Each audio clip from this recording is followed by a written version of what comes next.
Bermula dari cita-cita Abdul Malik Fajar untuk membangun sebuah perpustakaan. Rumah Baca Cerdas Institute didirikan guna memberikan manfaat kepada banyak orang, menjaga dan mempromosikan budaya literasi, serta pemikiran sosial keagamaan yang progresif. Ialah Abdul Malik Fajar, atau akrab disapa Pak Malik. Salah satu tokoh bangsa yang banyak berkontribusi untuk pendidikan Indonesia. Pak Malik memahami bahwa pendidikan adalah kunci untuk meraih perubahan positif. Karenanya, RBC Institute didedikasikan menjadi lembaga kajian yang strategis dalam mengejawantahkan pemikiran pendidikan dan politik Abdul Malik Fajar melalui riset, diskusi, dan publikasi. Terletak di perumahan Ruko Permata Jingga, Kota Malang, RBC Institute berdiri megah dengan 3 pusat aktivitas: perpustakaan, working space, dan smart cafe. RBC Institute berkomitmen untuk menghadirkan nuansa perpustakaan yang modern dengan ruangan yang luas dan fasilitas yang mewah, serta working space yang nyaman untuk diskusi, kolaborasi, atau sekedar bercengkrama bersama teman-teman. Kami percaya, disinilah kreativitas, ide cemerlang, dan budaya literasi terus tumbuh dan semakin mengakar. Perpustakaan Rumah Baca Cerdas telah didukung dengan online public access katalog atau katalog akses daring perpustakaan yang memudahkan pengguna untuk menelusuri koleksi buku tanpa harus datang ke lokasi. Selain itu, pengunjung yang telah terdaftar sebagai anggota perpustakaan dapat meminjam buku dengan mudah serta memanfaatkan fasilitas yang kami tawarkan.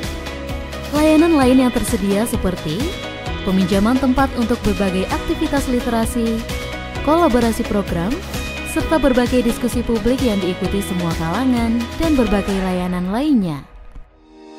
Sebagai upaya untuk memperluas akses ke pengetahuan dan membawa perpustakaan lebih dekat ke masyarakat, RBC menghadirkan mobil terbang atau bakti terhadap bangsa. Sebuah inovasi yang membawa koleksi buku berkualitas ke berbagai lokasi, sehingga siapapun dapat merasakan keajaiban literasi. RBC Institute berkomitmen untuk menginspirasi dan memperluas wawasan, bahkan sampai ke tempat-tempat yang paling terpencil. RBC Institute berjalan dengan konsistensi dan bahkan mampu melahirkan berbagai inovasi baru yang terus memperkuat perannya dalam dunia literasi. Untuk mendukung atmosfer belajar dan berdiskusi, RBC rutin mengadakan diskusi keilmiahan dengan topik yang relevan dengan isu-isu kontemporer, bedah buku, kelas khusus kepenulisan, bahkan forum khusus pengembangan bahasa.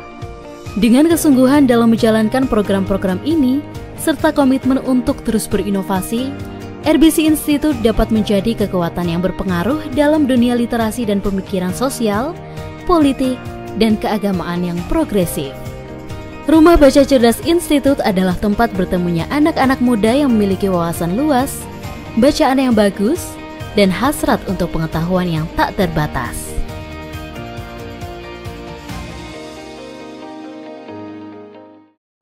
Assalamualaikum warahmatullahi wabarakatuh, viewers Malang Pusku Media.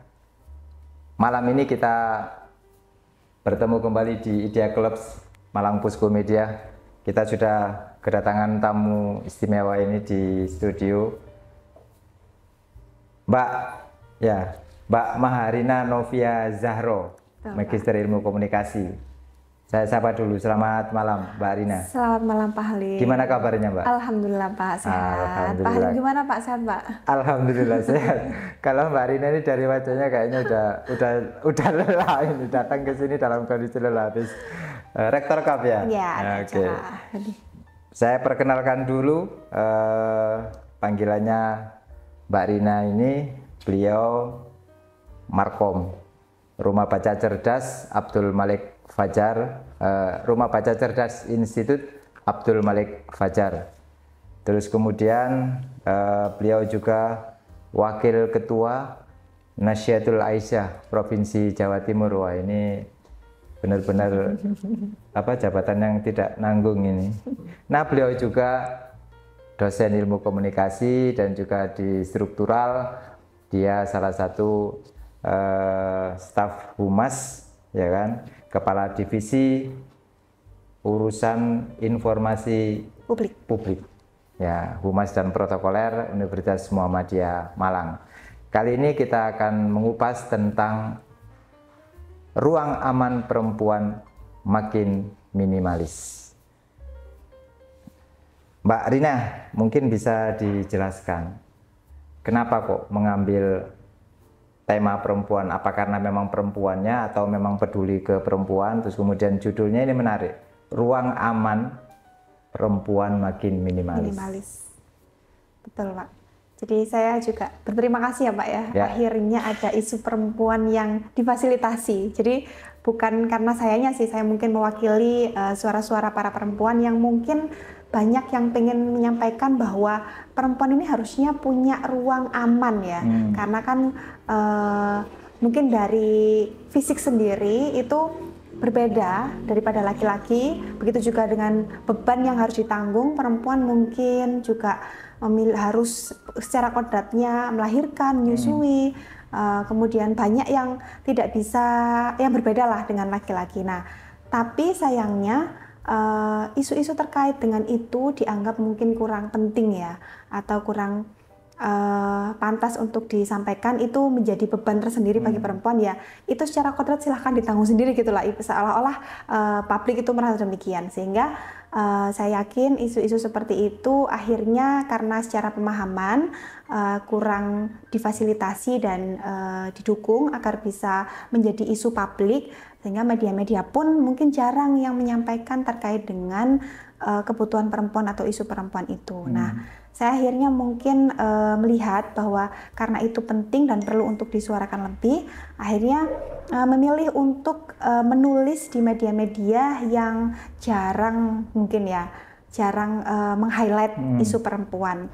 Jadi bagaimanapun perempuan masih banyak problematikanya berkaitan dengan mungkin kembalinya ke pribadi.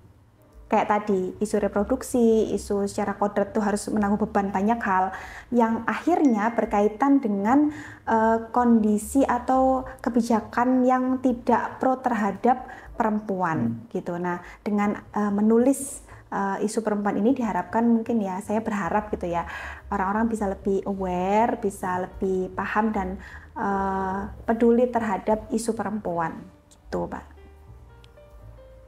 Ada problem apa sebenarnya? Apakah kasus kekerasan makin meningkat atau kasus kekerasannya sudah melebihi level di atas kekerasan, di atas KDRT biasanya? Iya, betul.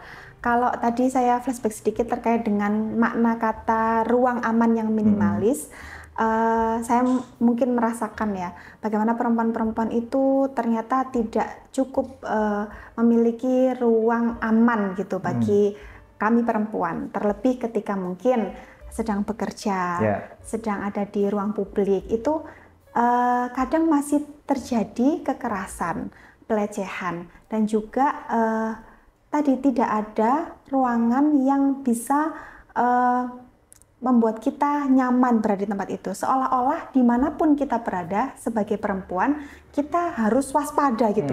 Berbeda dengan laki-laki. Bahkan ketika kasus terakhir yang kemarin saya dengar gitu ya, ada seorang perempuan yang pengen olahraga, keluar pagi sekitar jam 5 atau jam 4, ternyata oleh laki-laki itu yang mungkin ya pikirannya kurang benar gitu ya, akhirnya melakukan pelecehan, bahkan terjadi kekerasan gitu ya, nggak tahu akhirnya meninggal atau enggak, itu saya lupa kasus tersebut, tapi kasus ini terjadi baru-baru ini. Nah, seolah-olah bahwa perempuan waktu itu yang kala itu terjadi sebagai korban ini, harusnya kan ketika hendak keluar dan memilih waktu meskipun itu masih pagi, itu kan harusnya tetap memiliki rasa aman gitu ya, karena kan itu sebagai kebutuhan dia, keluar juga pengen melakukan olahraga, tapi ternyata oleh orang lain malah dilakukan kekerasan tersebut. Kemudian sayang sekali ternyata publik malah justru masyarakat nih menyalahkan, kenapa kok olahraga kok sepagi itu gitu, kenapa kok sendirian. Nah, korban yang harusnya bisa mendapatkan ruang aman malah dihujat gitu. Pertama tadi tidak terfasilitasi, mau olahraga susah gitu, malah mendapatkan kejadian yang seperti itu. Ketika kasus ini di-up, justru malah dihujat. Nah, kasus yang seperti ini kan sayang sekali gitu. Harusnya mendapatkan pendampingan, mendapatkan pendampingan yang layak gitulah, dan mendapatkan perlindungan, dan tadi pelaku harus dihukum seberat-beratnya gitu. Maksudnya ini kan mengganggu hak hidup orang ya. Nah, itu yang mungkin jadinya tidak terlalu aware gitu. Orang-orang itu masih fokus pada kenapa sih perempuan kok ini itu. Nah, terlebih yang saya tulis itu mengenai kasus-kasus KDRT ya. Kasus-kasus KDRT. Berarti mungkin yang tadi itu di ruang publik. Nah, terkait ruang amannya tadi. Nah, sayang sekali sekarang itu malah yang berpindah.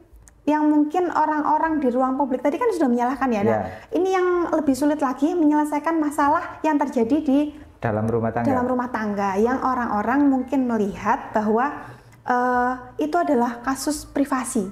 Nah, itu yang saya kepingin menyampaikan, bahwa sekalipun itu di masalah privasi ya, mungkin itu masalah privasi, tapi selamanya kasus kekerasan itu tidak patut untuk dibenarkan.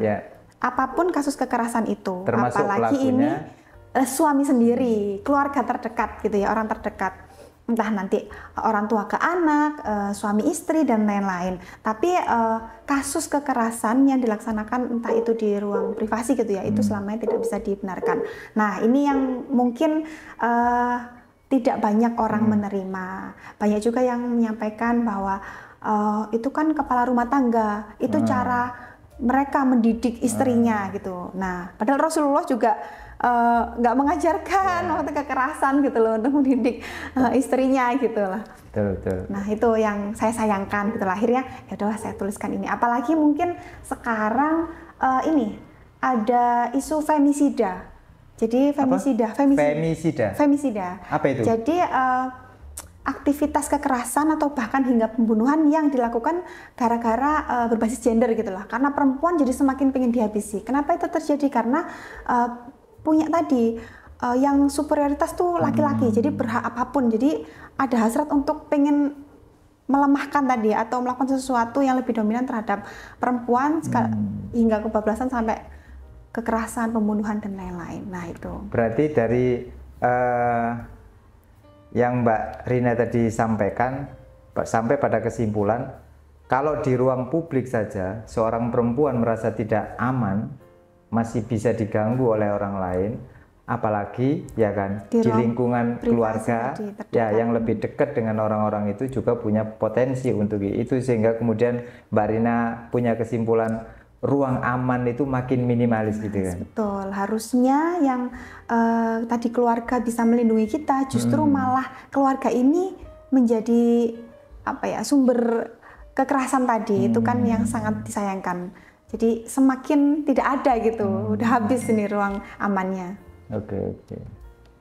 Mbak Rina, kita break dulu untuk ini, karena viewers Malang Pusku Media, perbincangan kita masih sangat menarik, apalagi tadi ada femisida. Nah, itu kita masih akan ungkap itu apa itu femisida, bentuk kekerasan apa lagi ini. Kalau kemudian Mbak Rina sudah ngomong femisida, ini sudah bagaimana di pelaku, bagaimana kemudian memperlakukan seorang istri menjadi korban dari kekerasan dan pelakunya adalah suaminya sendiri.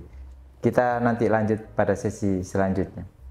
Viewers, penonton, dan pemirsa Malang Pusku Media, kita lanjut diskusi kita tentang ruang aman perempuan makin minimalis bersama Mbak Rina. Mbak Rina, tadi sempat ada femisida, tapi sebelum ke sana di tulisan Mbak Rina menyebut ada pandangan Michael Kaufman yang mengatakan bahwa ada 3 faktor penyebab kekerasan dalam rumah tangga. Ya, yang pertama adalah unsur patriarkinya laki-laki, terus kemudian hak istimewa, dan yang ketiga adalah sikap memperbolehkan tadi itu dianggap karena kepala rumah tangga, kemudian laki-laki dan lain sebagainya. Nah, itu mungkin bisa dijelaskan, Pak. Betul sekali, Pak Halim. Untuk yang pemikiran Michael Kaufman ini, saya cocok ya, maksudnya melihat ketika saya juga meriset, maksudnya saya juga merasa bahwa apakah ini hanya perasaan saya saja, pendapat subjektif saya aja, ataukah memang orang-orang terdahulu itu sudah memikirkan itu. Ternyata ada riset yang sudah dilakukan oleh peneliti-peneliti yang ternyata Michael Kaufman itu juga menyampaikan bahwa kenapa sih kok ini terjadi, itu didasari oleh 3 faktor tadi. Yang pertama memang kekuasaan atau patriarki, dan laki-laki. di Indonesia ini kayaknya memang masih gitu ya, banyak dan dominan terkait budaya patriarki.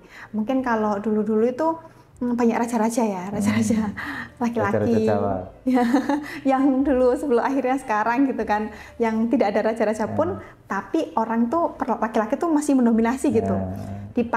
Ditambah lagi mungkin pemahaman yang kebetulan Indonesia ini kan mayoritas beragama Muslim gitu kan, nah, dan ada yang disampaikan oleh ulama mungkin atau cara guru-guru menyampaikan gitu, yang mungkin rujukan-rujukannya itu terlalu patriarki gitu, yang seolah-olah bahwa pemimpin itu adalah laki-laki gitu kan, yang ar-rijalu qawwamuna 'alan-nisa gitu. Padahal makna qawwam itu bukan hanya pemimpin yang dimana laki-laki memimpin perempuan, bukan, tapi juga bisa jadi melindungi, bisa jadi juga banyaklah makna katanya itu kalau dibedah lagi secara bahasa Arab gitu. Nah, kamus-kamus kita pun itu masih dominan itu, pandangan yang lebih dominan pada patriarki itu. Nah, sehingga itu mempengaruhi cara pandang masyarakat untuk membijaki segala sesuatu yang berkaitan dengan tadi patriarki itu tadi. Akhirnya semakin membudaya. Nah, orang-orang kuat gitu ya, karena rujukan-rujukan yang digunakan juga rujukan-rujukan yang patriarki gitu sayang sekali, sehingga itu tuh susah sekali gitu lepas. Nah, itu ternyata terjadi gitu di Indonesia, apalagi di Jawa gitu ya.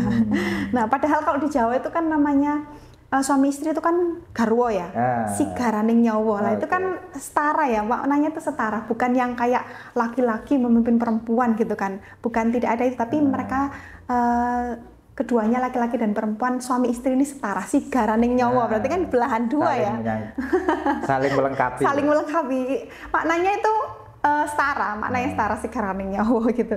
Nah, tapi yang lain-lain itu mungkin karena tadi keilmuannya itu masih dipahami dengan unsur patriarki tadi. Kemudian terus yang kedua ada sikap permisif atau memperbolehkan, karena tadi ada ilmu yang tidak setara sehingga memperbolehkan, loh itu ada ilmunya, mungkin itu kan dijadikan acuan, rujukan, itu dasar, karena kita semua kan mungkin ya karena orang-orang terdahulu memberikan ilmu, gimana pun bahkan kita bisa melihat mungkin cara berkeluarga gitu, ketika menyajikan makanan, mungkin ketika memberikan atau mempersilahkan makan itu biasanya bapak-bapak didulukan, ya kan.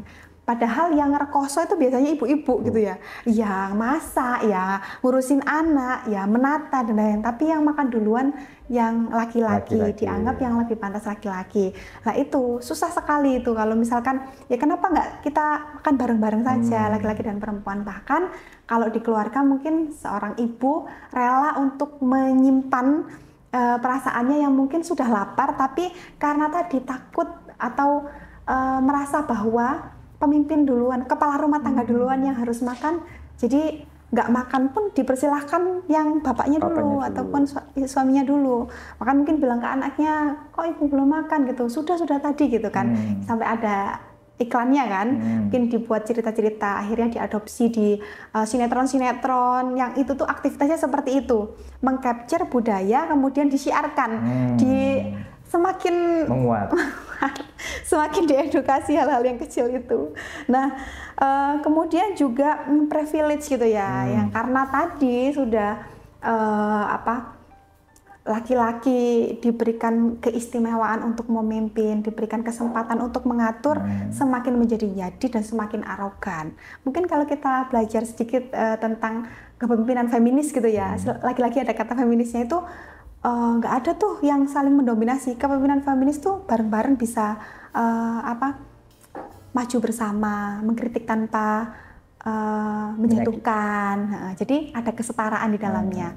Nah, kalau misalkan orang-orang paham tentang itu, barangkali itu bisa sedikit demi sedikit menyingkirkan apa tadi budaya patriarki yang terjadi selama ini. Tapi saya lihat tuh orang-orang tuh jadi kayak semakin apa ya, kalau ada budaya patriarki tuh udah negatif thinking dulu. Wah, ini pasti akan merendahkan laki-laki. Bukan, adanya edukasi agar budaya patriarki ini semakin hilang tuh bukan untuk menjatuhkan laki-laki, tapi kita pengen sama-sama diakui keberadaan perempuan untuk sama-sama bisa saling bekerja sama gitulah, menganggap bahwa kita itu sama manusia, bukan saling menjatuhkan antara laki-laki dan perempuan, menjatuhkan laki-laki agar perempuan diangkat itu bukan, tapi ya karena ada kesalingan lah keduanya. Kenapa sih di Indonesia ini atau bahkan di dunia ini ya, selama kita hidup perempuan itu kok nggak sama-sama setara aja dalam melakukan segala hal aktivitas, ada kesalingan antara laki-laki dan perempuan, bukan malah saling menjatuhkan gitu. Oke.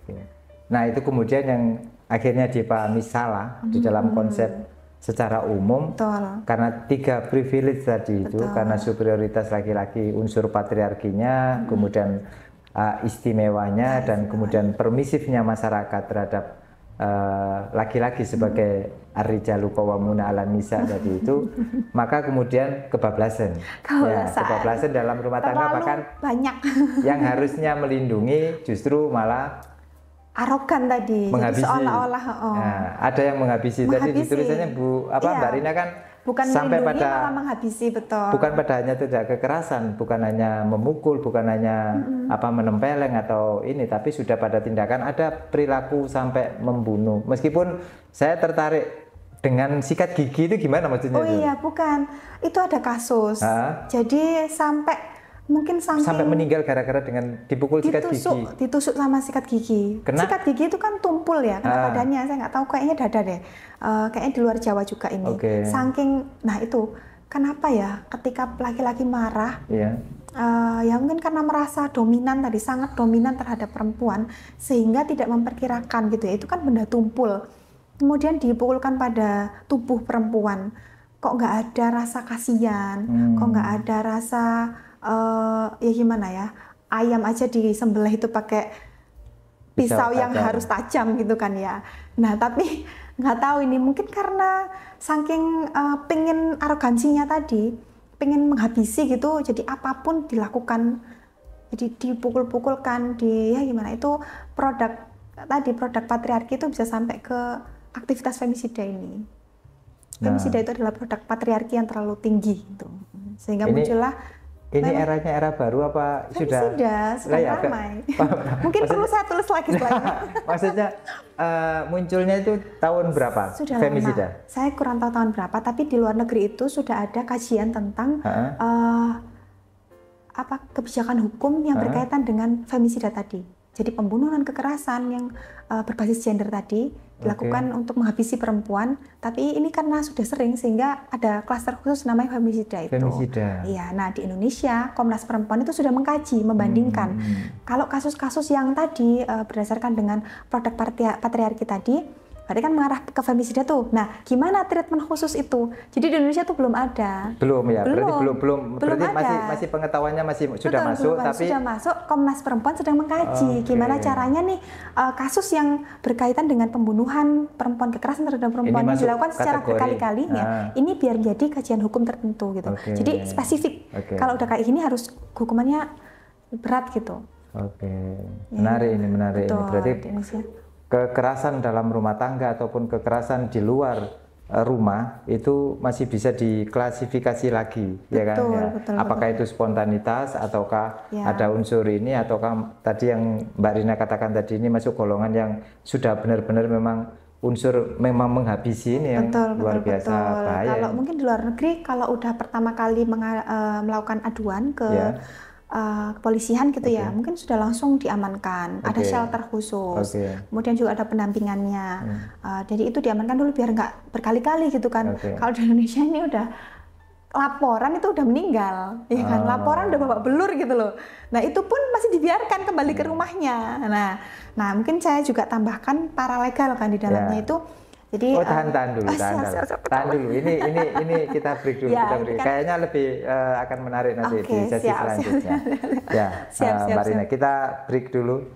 Viewers pemirsa Malang Pusko Media, kita kembali pada sesi selanjutnya. Oke viewers penonton, pemirsa Malang Posko Media, kita lanjut diskusi kita kali ini bersama Mbak Rina.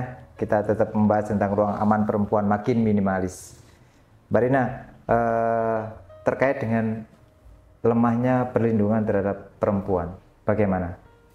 Apakah karena perempuan tidak berani melapor itu kemudian semakin ini, atau memang justru sistem kita yang melindungi perempuan itu masih kurang kuat? Oke. Mungkin kita bisa lihat kayak teorinya gunung es ya. Gunung es tuh kelihatan kan ujungnya segitiga gitu aja. Padahal di dalamnya lautan itu mungkin ya lebih lebar lagi. Nah, kasus-kasus yang terjadi di saat ini kekerasan itu yang melapor tuh yang kelihatan di segitiga di atasnya laut itu aja. Nah, di bawahnya tuh justru banyak sekali kasus-kasus yang belum diungkap. Terpendam. Jadi belum diungkap. Kenapa kok sampai seperti itu, tidak melaporkan gitu ya? Biar harusnya semakin banyak yang melaporkan, semakin banyak yang teratasi gitu kan. Analoginya harusnya seperti itu. Tapi yang terjadi sekali lagi mungkin ya tadi karena tidak paham bahwa kita ini layak kok hidup bahagia, laki-laki dan perempuan. Kita layak kok hidup aman, laki-laki dan perempuan. Bukan hanya laki-laki saja, perempuan. Nah, tapi sayang sekali tadi karena tidak paham, yang banyak menjadi korban adalah perempuan, kasus kekerasan, kasus pembunuhan, pelecehan gitu ya. Sehingga ketika mereka melaporkan, itu dikorek-korek. Wah, itu pasti gara-gara perempuannya sendiri tuh nggak benar gitu kan. Nah, seperti contoh kasus yang mungkin sering gitu ya disampaikan sama pendamping atau paralegal itu ketika ada kasus misalkan pemerkosaan di kamar kos atau di rumahnya sendiri gitu. Nah, diidentifikasinya itu sampai pada ketika mereka tadi ya terjadi pemerkosaan, ditanya tadi dibuka nggak pintunya? Iya dibuka. Wah, berarti ini memang ada hubungan nih. Apalagi ada lagi yang memperkosa mungkin itu adalah keluarga sendiri, keluarga sendiri ya, paman kah atau kakek kah atau ayah kah dan lain-lain gitu. Jadi masih ada pikiran-pikiran yang mengintimidasi korban gitu. Kalau dibuka ini berarti udah kebiasaan ini. Kalau udah dibuka kamarnya ini berarti memberi peluang. Memberi peluang. Ya salah sendiri kenapa nggak dikunci gitu kan? Disalah-salahkan. Jadi semakin tidak ada ruang aman lagi. Di saat kita melapor, pengennya dapat perlindungan, malah diberikan pertanyaan-pertanyaan yang menghakimi, tidak merasa aman. Jadi semakin tidak mau lapor gitu. Yang lapor pun kan tidak merasa aman. Daripada diintimidasi, bahkan mungkin saya yakin ya di kepolisian mungkin nggak tahu nih. Semoga aja ada treatment khusus bagi mereka yang tadi menjadi korban gitu kan, bukan yang interogatif ataupun menggunakan tatap muka yang mungkin mengintimidasi sehingga semakin takut gitu ya, gemetaran dan mungkin jadinya salah jawabnya gitu. Nah, itu seperti itu yang ruang aman itu. Nah, kembali lagi tentang penyelesaian hukum itu, jika memang semua memahami bahwa kita bersama-sama menciptakan ruang aman untuk perempuan, marilah membuka kesempatan gitu lah, atau menciptakan ruang aman itu bersama-sama, baik dari tadi kepolisian atau lembaga-lembaga yang menyediakan pengaduan itu diperbanyak. Jadi mungkin jika tidak lapor atau mungkin lapornya ke puskesmas, kan lebih enak ya, itu kan lagi sakit nih, sakit mental nih barangkali atau sakit secara psikis gitu kan, lapornya ke puskesmas. Jadi bukan lapor tapi berobat. Tapi dari berobat itu akhirnya bisa membuka kasus-kasus yang lain gitu kan, penanganannya lebih humanis ya. Kalau lapor ke polisi takut diintimidasi, tapi barangkali sekarang diintegrasikan karena kan lagi sakit nih, secara psikologis, mental sakit, psikis sakit, akhirnya ada psikolog-psikolog yang ada di rumah sakit itu kepake gitu. Jadi lebih berguna sekali gitu ya. Atau bahkan yang saya tulis juga kayak posyandu gitu ya. Yang paralegal itu ya. Gimana kalau misalkan ada sekarang itu sudah ada kasus kader-kader posyandu yang dibina oleh pemerintah. Kenapa tidak kita lakukan pembinaan paralegal sampai tingkat kecamatan? Paralegal itu semacam kader posyandu itu? Semacam, tapi dalam hal ini paralegal adalah pembantu pengacara kan, yang terkena kasus bisa langsung didampingi oleh paralegal. Sebelum nanti lakukan persidangan dan lain-lain yang itu tentunya ditangani oleh pengacara. Nah, sebelum ke sana paralegal ini yang mendampingi dulu.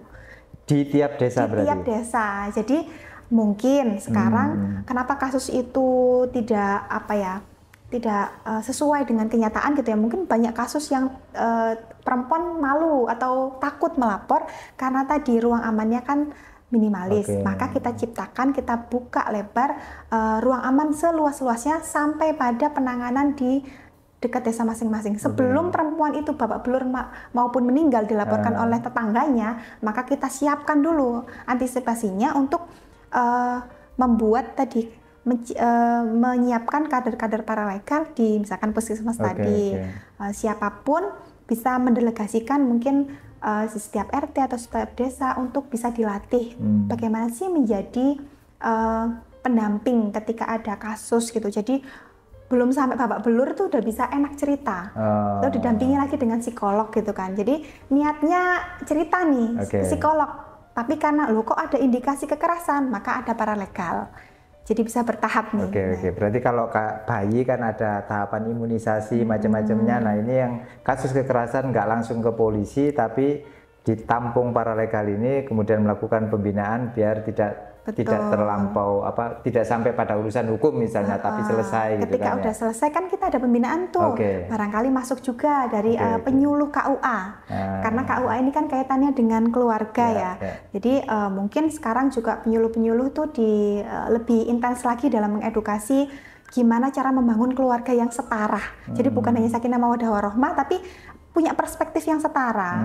Nah itu juga menjadi salah satu solusi mungkin. Jadinya penyuluh-penyuluh ketika Rafa ya Pak ya sebelum ini itu benar-benar. Nah ini sayang sekali juga saya melihat realita yang terjadi ketika Rafa ya atau sebelum menikah kemudian harus ada mengikuti pengajian di KUA, ternyata ada yang cuma sekedar tanda tangan lalu selesai. Nah nggak ada, harusnya kan kalau memang ini tuh dirasa penting ya harusnya wajib, tidak boleh diwakilkan laki-laki perempuan, atau diperbolehkan pengganti Rafa ini dengan mengikuti samara course atau sakinah mawaddah warahmah atau kelas-kelas yang keluarga muda gitu kan. Itu juga bisa menjadi penguatan. Jadi secara keilmuan sebelum menjadi keluarga dan siap menjadi pasangan gitu ya, pasangan dari seseorang itu punya ini dulu, perspektif ini dulu. Jadinya ketika nanti menjadi keluarga dalam menjalin membina keluarga yang baik itu sudah punya ilmunya. Nah, tapi jangan berhenti di situ penyuluh ini.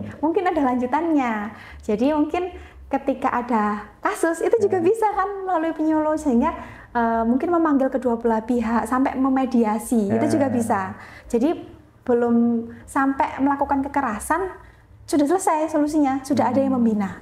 Nah itu barangkali bisa menjadi solusi pula. Tahap pencegahannya sampai sedetail itu ya. Kayaknya menarik itu ditulis lagi. Ini gagasan dari Mbak Rina ini baru, menurut saya baru. Maksudnya baru menjawab orang biasanya lapor ke polisi, ya kan, itu takut dan lain sebagainya, takut aibnya sendiri, takut aibnya keluarga. Kalau ke polisi akhirnya terbongkar, minimal kan bikin laporan polisi, keluarga atau tetangga jadi tahu. Nah dengan tawaran Mbak Rina tadi menurut saya menarik. Jadi ada pengkaderan paralegal di masing-masing desa, seperti ada kader posyandu yang kemudian ini kader paralegal. Nah, paralegal khusus untuk menangani korban kekerasan perempuan, tidak hanya istri ya, tidak hanya istri, tapi teman-teman kaum perempuan ya merasa terbela. Terus yang tadi itu dengan Rafa ya. Rafa, penyuluh di KUA itu juga bisa berperan. Kayaknya menarik itu ditulis lagi. Iya, begitu juga ini Pak.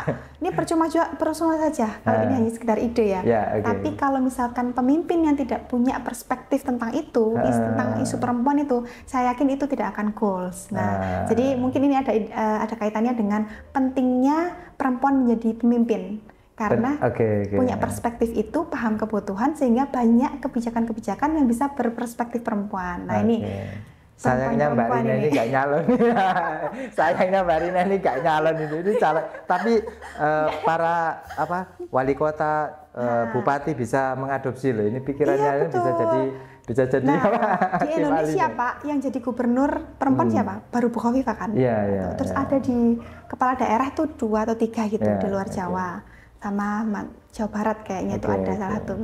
Nah itu kan membuktikan bahwa kebijakan-kebijakan yang berperspektif perempuan itu minim. Mungkin minim. Jadi ruang aman itu susah untuk didapatkan karena pemimpinnya tidak punya perspektif perempuan itu. Makanya bagi perempuan-perempuan mungkin penting ini. Siap. Ya, ini Mbak Rina ngajak ke semua perempuan, para penonton viewers Malang Posko Media untuk lebih memahami tentang kondisinya dan bagaimana apabila terjadi kekerasan di dalam ranah publik maupun di dalam rumah tangga, baik itu anak, istri, keluarga dan lain sebagainya. Banyak hal yang sudah disampaikan Mbak Rina tadi, ya kan. Paling tidak perempuan juga harus berdaya dalam tanda kutip, ya kan, tidak melawan kodratnya sebagai perempuan, tidak melawan suami, ya kan, tapi menjadi sigaraning nyowo tadi. Iya, hidup bahagia bersama sampai kakek nenek. Siap. Terima kasih Mbak Rina. Ya, kita akhiri diskusi Idea Club Malang Posko Media malam ini. Terima kasih sekali lagi viewers Malang Posko Media. Tonton terus. Jangan lupa like and subscribe dan komentarnya. Terima kasih, selamat malam. Kita ketemu di Idea Club edisi selanjutnya. Assalamualaikum warahmatullahi wabarakatuh. Waalaikumsalam warahmatullahi wabarakatuh.